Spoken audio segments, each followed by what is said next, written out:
For those of you that don't know me, my name is Josh Withers, and joining me on this podcast is my friend Kiera from Creative Weddings Byron Bay. Hey, Kay. Hey. Welcome to the, actually, take this the right way. Welcome to the worst episode of this podcast ever. And what I mean by that is not a reflection on you at all, but it's the first one. It's like, from here, I'll get more confidence and better, and people will listen to it and give us ideas. So, not that this is bad, but just I hope this is the worst one ever. There's like, we're just upwards from here. I'm happy to be your first.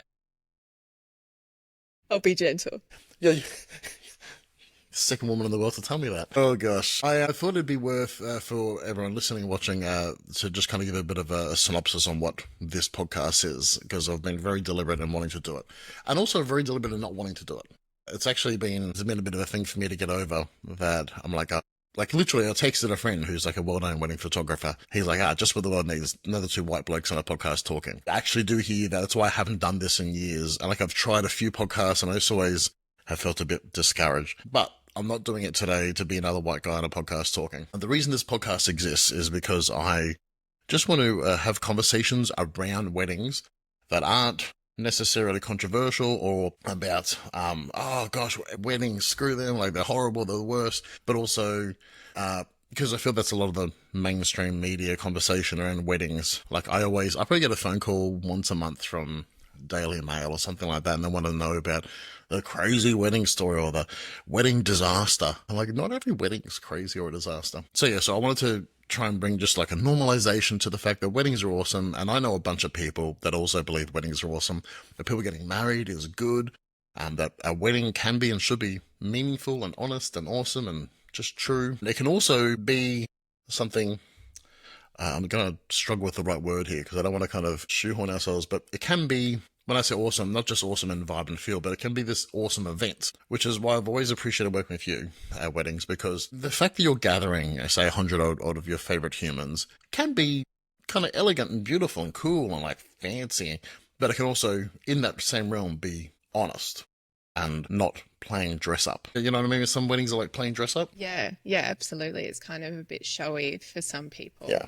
Whereas I feel, and I'd actually like to hear if you've got like a brand kind of ethos or like I do these kind of weddings, because I feel that the weddings I've done with you they're good, like they're cool venues and they've got cool, cutlery, I don't know, whatever. It's like cool, but it's also, it's not wanky and it's not showy and it's not stupid. It's not the kind of weddings they talk about in media on news.com.au. You're giving me good taglines. Cool and not wanky. That's me.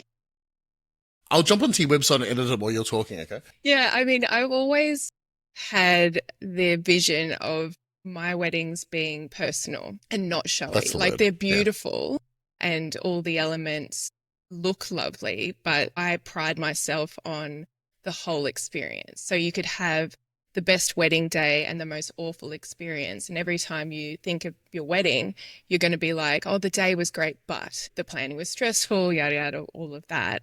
And I think as soon as I'm on board, I want to keep them in that newly engaged bubble right up until the day. Take the stress off them, make it a really nice and easy process, build their dream team based on their vision and their budget, and just have an awesome and epic day. And so I don't know what tagline that is, but I'll go cool and not wanky.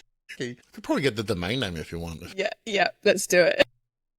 It's such a fine line to walk. I submit myself to enough wedding Facebook groups and like Reddit subreddits, and everyone's talking about a budget and a budget and affordable. And I find those words really funny because you get two people. I'm not even just two different people. Their version of a cheap, say, wedding photographer, they're two different numbers. Like they're going to come up with two different numbers. And at one end of the scale, someone's like, a cheap wedding photographer is definitely like 15, 17 grand. Like that's on the cheap end. And then you just pull like another person out of the crowd and they're like, cheap wedding photographer, I'm thinking like $350 to $400. So there's all these terms get thrown around, but personal is one that often isn't fully understood, because personal is a reflection of who you are as a person and obviously now as a couple, which is just what a wedding's supposed to be. I've always advocated that it's just the two of you saying this is who we are, and that's actually a really hard place to get to without a wedding planner, hey? Yeah, absolutely. And going into wedding planning, you don't know what you don't know. So when you're starting to research, it's like, I want this venue and I want this photographer and all of these vendors. And they're like, oh, I've booked my vendors, I'm done. But it's about making them all work together because they wouldn't necessarily understand how to fill in those gray areas between the timings of everything and how it all works That together as a cohesion. whole. Like it's I'm thinking of I think it was MasterChef. They used to do the whole you could just go into the like the pantry. Do you remember that part of Yeah. MasterChef? And like you could put whatever you want from the pantry, but you're then gonna make something from it. And like you can jump onto local wedding directory.com or whatever and put like get Josh and Kiera. I'm like, cool, I've got all the best ingredients. I've got the best carrots and I've got the best flour. I don't know. Got the best coriander. Oh, heck, you used to be a chef, so you can probably talk to this better than me. But yeah, just because you've got a kitchen bench full of like A-grade ingredients, organic, grain-fed, that still not maketh a wedding. Yeah, yeah, exactly. It's just the same as like something that I would cook and I give my mum the recipe and then she just butchers it. It's the same recipe, same ingredients. Sorry, mum, but same ingredients. And it's just, if you don't know how to put it all together and how it all works in what timing, it can really fall apart. Something that I always recognize between a wedding planner wedding and a planned by the couple wedding, and here in Australia, like a wedding planner wedding is, I don't know if you know any stats. I feel it's under half, I'm guessing. Yeah, maybe 40-30% of weddings would be like we've got a wedding planner, so not a wedding coordinator from the venue, that the venue, because their job is different to a wedding planner. They might play a few wedding planner roles, but their job is more so, hey, please don't burn our venue down. We're going to do our utmost to make sure this place is still intact at the end of the night. But when you've got like a dedicated wedding planner like yourself, like that, in Australia, it's less common than say America, where it's very common to have a wedding planner. So where I was going with this is that when I work a wedding planner wedding, I always hear back from those couples in the days after the wedding, like, hey, thanks so much. And they leave a review and they make a comment on something that I did, because they're actually in the headspace to do that. I don't know, I'm just going to make it, and I'm going to say half of the weddings that aren't wedding planner planned, I often feel like they walk away from their wedding, whew, got that done, like it's like completing a task. Like just before we started recording, I had to get my eldest daughter to, it's her job every morning to vacuum the windows because there's condensation in the windows. We got a little window vacuum cleaner, and every morning it's like pulling teeth. Wedding shouldn't be a chore that you've got to complete, or this task. Like, oh gosh, thank God we finished that wedding. And because of that, I like a large number of couples that just plan their own weddings. I don't hear from them afterwards. Like I'll kind of send one email, a text, not to harass, but just like, hey, like we did a really cool special thing. Just checking in, your marriage certificate. Just I know, just kind of. Are you still alive? Did you make it out of the night alive? Did the venue burn down? Did the venue burn? Did the wedding coordinator fail? It's a really, really strange dichotomy, and I should put it down to a psychological thing I heard a while ago, which is there's a study done where if they put the person's hand in hot water, like boiling hot water, and they would leave them there for a minute. Then the second part of the study, at the back half of the minute, they would cool it a little bit less, like by 1 degree. Just put like a dash of cold water in there. And I'm not going to go into the depths of the study because I can't remember it all. But the takeaway was that if something ends slightly better, you walk away with a more positive feeling about the entire thing. So people are like, oh, the boiling water wasn't that bad. It's like, oh, cool, because for the last 15 seconds, it was a little bit cooler. And I often feel like that with weddings, that because I'm at the start, or not at the start, but I'm at the start of the proceedings. Obviously there's hair, makeup, etc. ahead of me. But I'm kind of first cab off the rank, and then stuff happens through the night. I'm not gonna, but we can spend the rest of the podcast listing the things that happen after. but sometimes those things just maybe kind of tank the day a little bit, or the execution of the wedding, or the planning, or maybe it was because your uncle was emceeing and he started doing speeches while the videographer had a steak in his mouth, or whatever it is, just whatever things went on. And like they kind of walk away from the wedding not feeling 100% positive. Whereas when they've got someone like you, it looks like you kind of fill that gap a little bit and make it a little bit more smooth sailing for the couple. Yeah. And it's exhausting afterwards for the couple. It's decision fatigue. It's getting through it and just going, oh my God, like that was exhausting. And it was like what I said before, you could have a great day, but if the lead up was no good, then it's hard afterwards to decompress and to And then they don't know what to do with themselves afterwards as well, because they're so deep in the planning mode that they feel like, what do I do with my life now? And then they just sort of fall flat on their face. Yeah, crikey, it's a whole other thing, isn't it? Like you go from Yeah. getting married to being married. Yeah. It's almost like if you haven't really thought that through, it's kind of hard to change trains. Yeah. Yeah. Well, it's just so consuming for that time period that you're organizing all of, and it's not that people can't plan a wedding. Obviously, people plan weddings all the time, but it's just about how you get there and if it's intact or not. Yeah. Gosh, talking about intact, I've got a topic for you, and I find the most qualified people to talk about wedding photography are people that aren't wedding photographers. So you and I are more than qualified to talk about this, and I'll allow you to save as much as of your industry cred as you like. You can bow out if you need to, but there was I saw a post on Threads in the last week. I'll just read it verbatim. Another wedding ruined on film, with a photographer trying to pass it off as art. I wonder if the bride will see her green photos with developer streaks on them as art. Where was the film purchased and developed? And they name the company, which is apparently a company you shouldn't go to get your film developed. And I wasn't really here to bomb film photographers because there's so much film photography that is beautiful. Like it's a fascinating art. Because I do photography. I've got cameras sitting around my desk and I just love to make photos. But I am so aware of the fact that I'm not talented enough to be a film photographer. I have paid enough money to film development labs to know that I suck, which is why you don't find film photography on my website or photography at all. I'm aware of my lack of skills, but I wanted to get your vibe on film photography as a product at weddings, and you're consulting a couple, and they've happened to open up TikTok and they've seen the words film photography. What's your kind of guiding light through that world? I think it's a personal choice, film photography, and I'm going to be super controversial, but I'm not a massive fan of it. I think it's a little bit overrated, and it just can, if it's done incorrectly, it can make everything look just really washed out. And I think you choose a photographer based on shooting and editing style. And I think it completely changes the way that the end product looks as opposed to what the photographer uses in their equipment. So my personal take is I think it's great. If you like it, go for it. But I think it kind of takes away from the talent of the actual photographer. And I don't know how that's going to sit in the photography world. I think that maybe that's a bit controversial, but if the couple loves it, then go for it. I just think it's a nice little add-on if you like it. Okay, I'm going to prepare you to keep on sinking boats while we're playing Battleship. You're getting married this afternoon, and you've got to choose a wedding photographer now, which is obviously not at all how weddings and wedding photography booking works. But it's a fantastical world where every wedding photographer is available this afternoon, and money is of no interest to you because you're obviously loaded. You're getting married this afternoon. Who's shooting your wedding and why? I've got 3 that are standouts.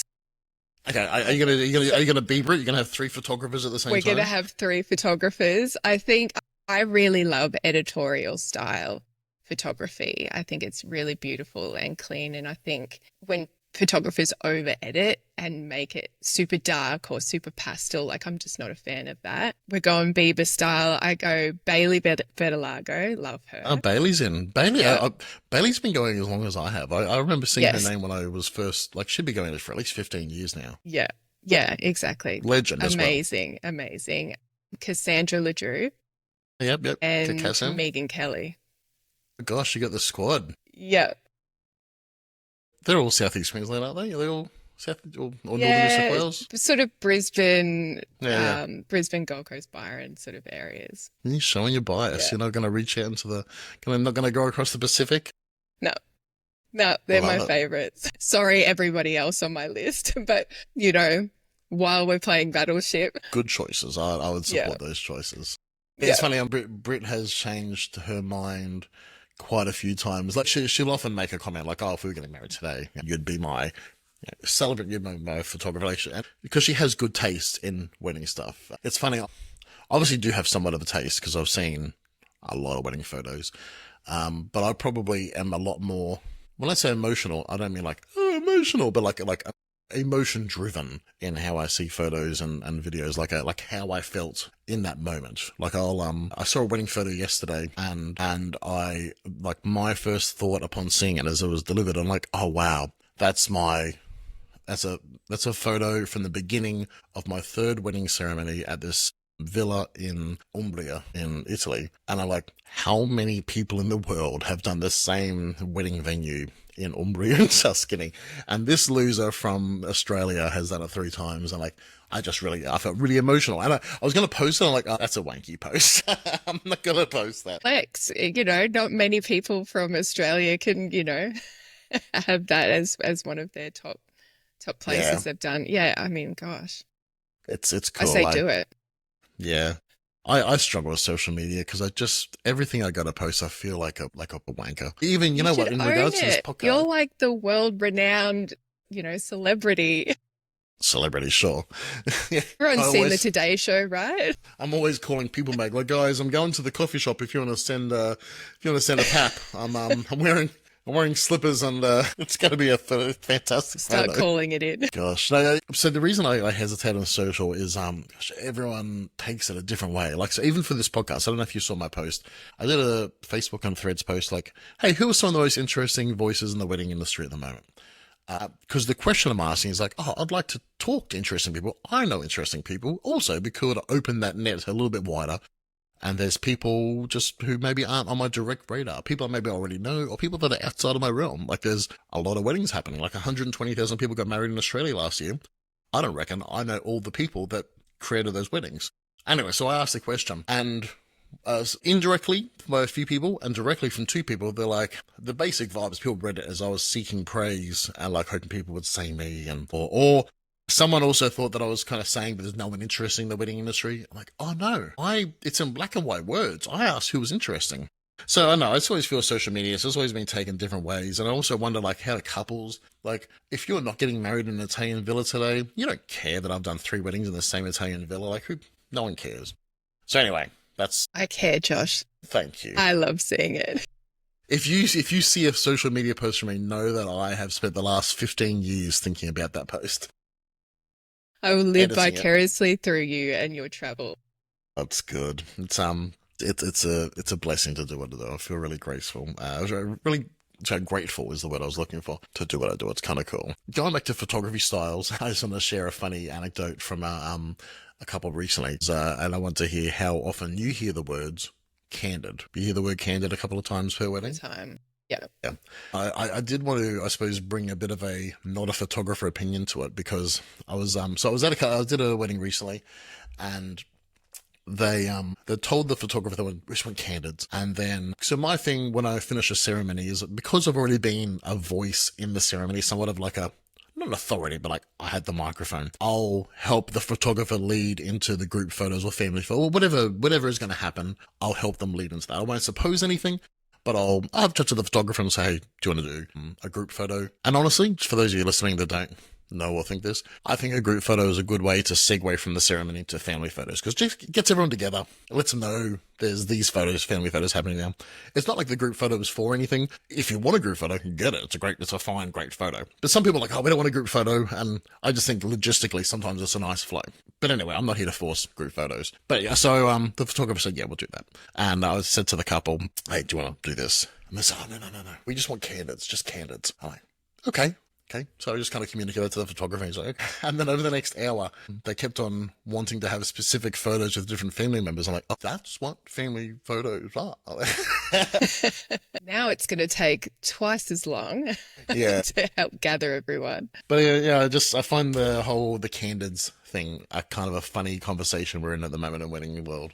Yeah. It's funny when I see albums back, and you can see when they've had that conversation and everything's kind of just like, it's all candid, and I don't love the posed looks, but I like intentional photos. And when people can misinterpret what candid is, and that could be like somebody in there like half laughing and it's not the most attractive angle of them.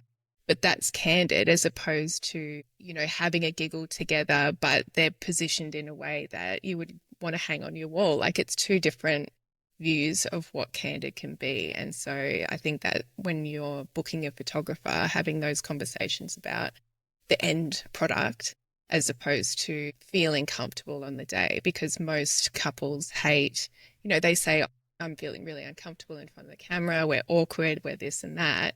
And, a good photographer can get those shots without them making them, feeling awkward on the day as well. So I think just having that open conversation with them is really important. I always think about, and just going to prefix this by saying this is not me flexing, but the first season of Married at First Sight, I was the celebrant on, and I hated it, by the way. If you ever watch back those videos, just know that I'm just like dying and cringing.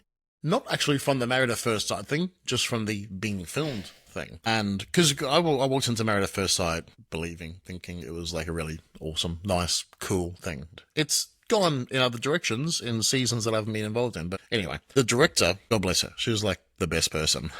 Because obviously she knows she's directed a show or two before. And she's looking at me and she's like, this guy's hating it. And he's hating being directed. Because what they were doing is, if I was holding, say, a thing in front of me, that's I hold it higher, hold it lower, and they're like, move left, move right, like, move your left shoulder around, swivel, whatever. And we had to do the same ceremony 4 or 5 times each, and I just hated every minute of it. Because I am, I'm a few things. I'm human. I'm a 43-year-old baby, and I am just have my varieties of insecurities and anxieties and etc. Just I think just a normal level like everyone does, but just just those things where I reckon maybe the director hates me. That's why she keeps on telling me to turn around a different way. Anyway, she pulled me aside and she goes, "Hey, I can see you're not really enjoying different parts of this." And she goes, "I just want you to know that we all want you to win. We all want you to look amazing on screen.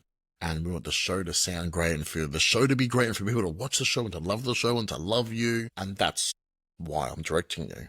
I'm like, oh, crikey, she doesn't hate me. She wants me to be awesome. And I wish I could tell couples that. And I know some photographers have conversations to that degree, but I will. Without knowing who your photographer is and without knowing the two of you getting married, I'm willing to bet that your photographer probably wants you to look awesome, probably wants you to win, and probably wants you to feel comfortable and great.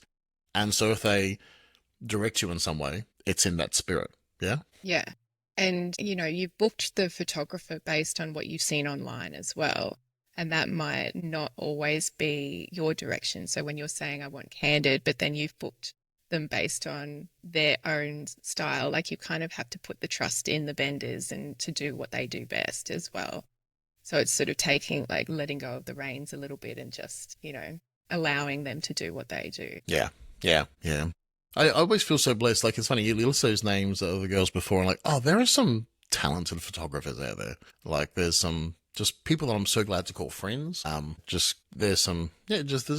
actually surrounded by some great talent in Australia. Like, you go global and, I do a lot of work overseas and people over there name photographers back here and they follow their work, they're inspired by them, they want to be like them. And obviously we see it every year that different photographers and videographers and celebrants and whatnot, like we get flown around the world because what we do in Australia is really unique and really special. We're a real world leader in the wedding industry, which I don't think people realize here at home. What's your Bieber list? What's your top 3 if you could have 3 photographers at your wedding this afternoon? 3 photographers this afternoon. Because like I said, I like the emotional, like how I feel. Like, I want it to feel really good in the moment. And there's also obviously types of photography I like. Like my friend James Day, I've been shot by him a very small handful of times. Like, he's done a few weddings, we've done a few weddings together, and then I think he's taken photos of Britt and I. I like his shooting style. Like, I think he's a blessing to the industry. Just the vibe that he brings to a shoot is really unique. And so I'll say James Day. I've always loved, I'll say another friend, Harley from Bob Creative. I love his photos. He's obviously a nice guy, lovely, like good guy. But I've loved like when he makes photos of us. I've liked them. And third, I feel like I'm just now going to offend someone by not mentioning them because they're all so many great people. Playing Battleship, remember that. We're playing Battleship. I've always enjoyed being shot by our friends Luke and Mallory in Portland, in Oregon. They do cool work as well. I'll say them just to just to hedge a bet against the 10 million other photographers I love that I haven't mentioned. It's funny you say Bold Creative because I actually haven't worked with them before. And I've got on my notes, like next to me, I came across them. One of my couples said, I want a quote from them. And I looked them up and wrote their name down to put them on my list immediately. And that's very hard. Like, I get approached a lot by different photographers wanting to be recommended and that sort of thing. And I have like a private directory on my website that I share with the couples for my hand-picked vendors, and I keep that very tight. And Bold Creative, I was just like, wow, okay, these guys are like awesome. So shout out Harley, to them. Harley offends me in this way that it really pisses me off that he just kind of he didn't just glide into photography, but I feel like he just kind of glided into photography, and then he's just like really talented, and it seems really effortless, which really pisses me off. We hate people like that. We have to bust our asses Yeah, to like work I'm up the like, ladder. yeah, I'm trying really bloody hard here. I'm like watching YouTube videos. I'm reading things. Like Harley's just like flippantly being awesome. I'm like, screw you, man. So not shout out to Harley. Screw you, man. You're off the list. Harley's good people. We Yeah. love Harley. So you know what, Harley and I, we've been to Iceland together, New Zealand 10 million times. We've done America together for weddings and Million. elopements. 10 million, yeah, no, that's an exact number as well. That's not a It's made up number. literally, yeah. We actually can't do any more weddings together because that's the full quota for how many weddings you can do together Yeah. as a per, yeah.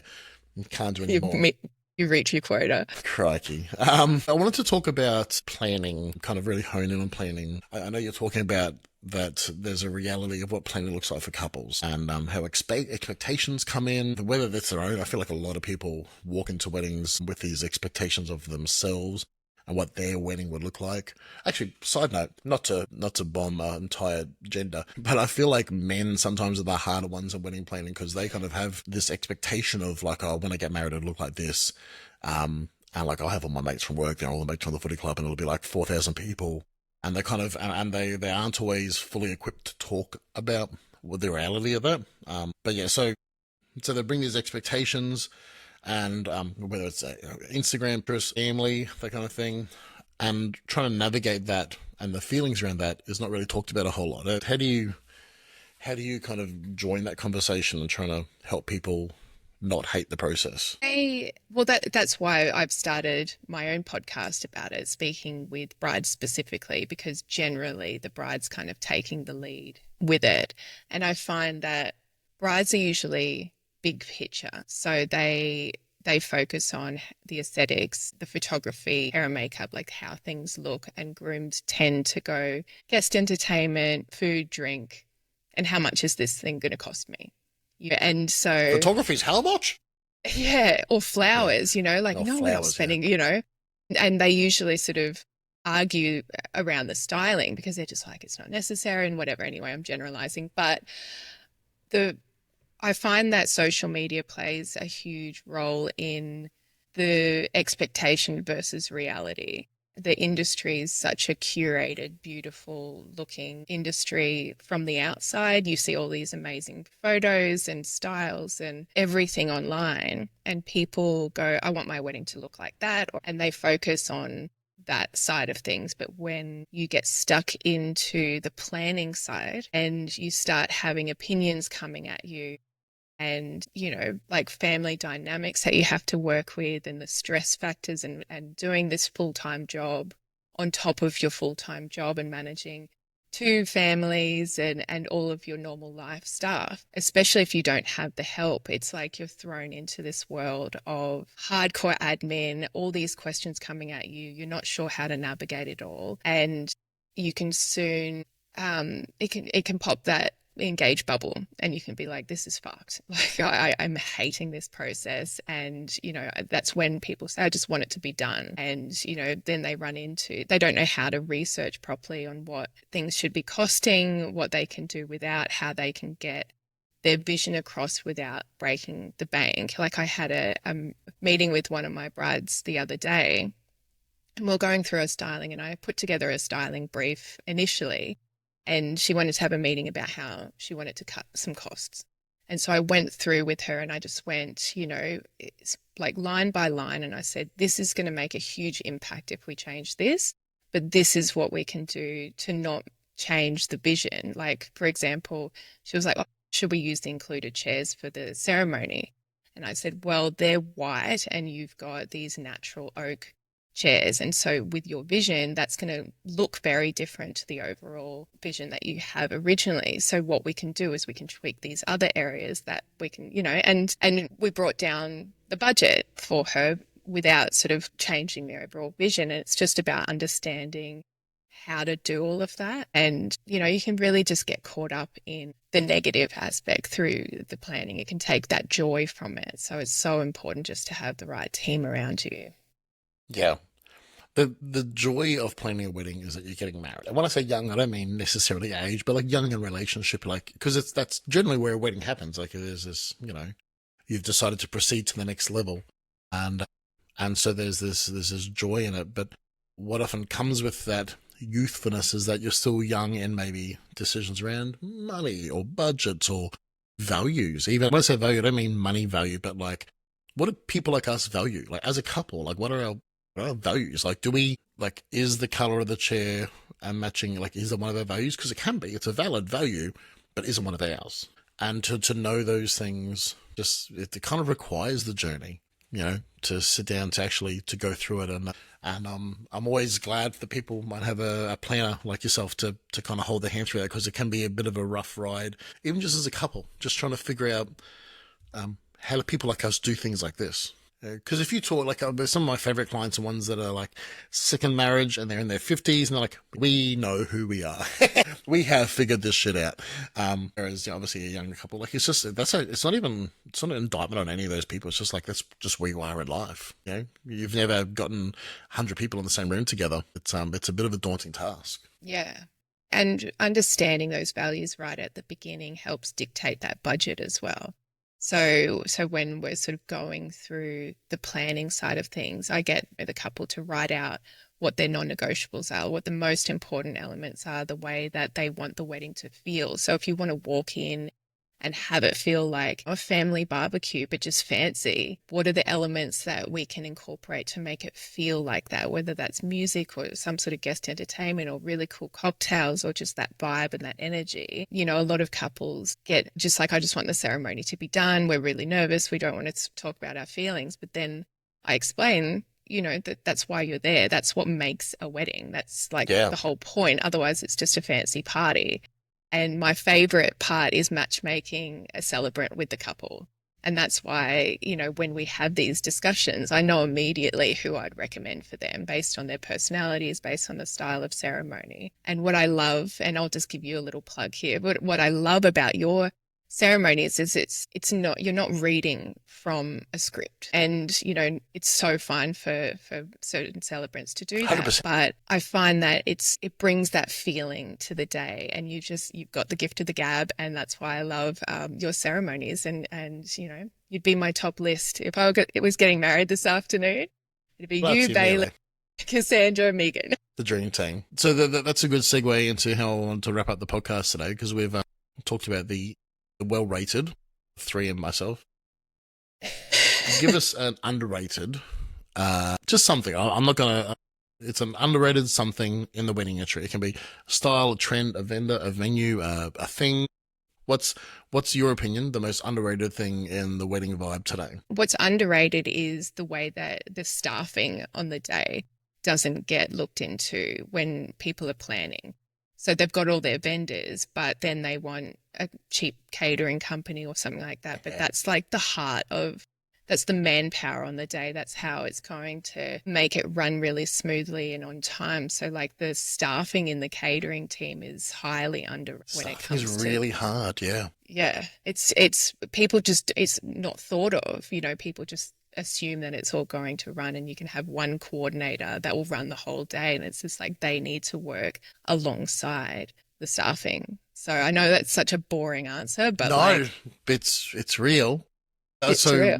real story. A friend of mine took a job managing a venue recently, and she's just quit. Actually, gone back to her old job. The reason being, so it's a cool venue, cool place. Like it's good, it's cool, it's awesome. Food's good. It's like everything is good there. But she really had trouble staffing it up, and there was a staffing issue that she wasn't as empowered to work around, aka fire someone. It just, politics in business and staffing and people who are sleeping with each other. And that was a impediment to her not just keeping the staff she had, but hiring more good staff. She would literally post a thing like a local Facebook group, like, hey, looking for people.